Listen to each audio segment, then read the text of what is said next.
আমার এই কথাগুলোর উপর থেকে ওদের ভবিষ্যৎ নির্ভর করছে না। আমার কথাগুলো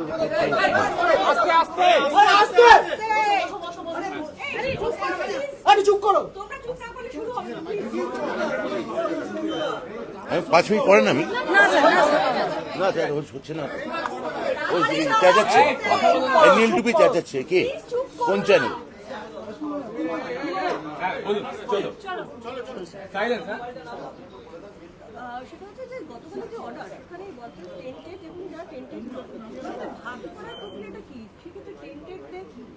আমার দেখুন, কালকে মাননীয় মুখ্যমন্ত্রী বিশদে এটা নিয়ে সাংবাদিক বৈঠক আপনাদের সঙ্গে করেছেন।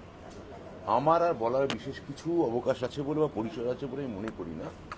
আমি খালি একটা কথাই বলতে পারি, আজকে তো স্কুল সার্ভিস কমিশনও সাংবাদিক বৈঠক করেছে, ফলে যা মূল কথাটা লিগ্যাল বা টেকনিক্যাল ক্লারিফিকেশন তো ওরাই দেবে। আমি যেটা আমার বিভাগীয় দায়িত্ব থেকে বলতে পারি যে আমরা মুখ্যমন্ত্রী যা বলেছেন সেই অনুযায়ী সর্বতোভাবে আমরা বঞ্চিত এবং যোগ্য যারা আছেন তাদের পাশে আমরা সর্বতোভাবে থাকব, মানবিকভাবে থাকব, রাজনৈতিকভাবেও থাকব।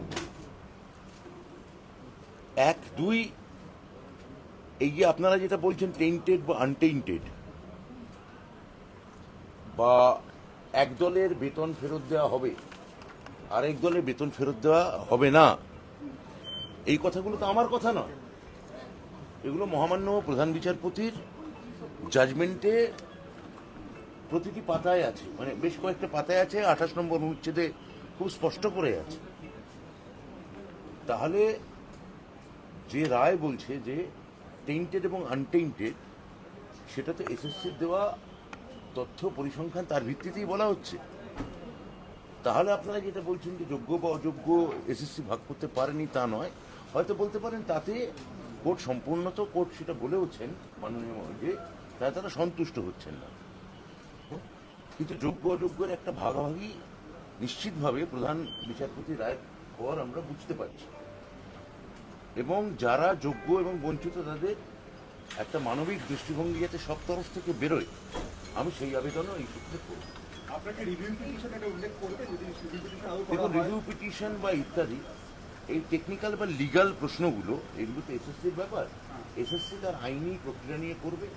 যদি আমাদের বিভাগের কাছে কোনো এই বিষয়ে তারা সাহায্য চায়, আমরা সেটা আইনি পরামর্শ তাদের নিশ্চয়ই দেব, তবে সেটা আইনি পরামর্শ নিয়ে দেব। যোগ্য বঞ্চিত যারা, তাদেরকে আপনারা,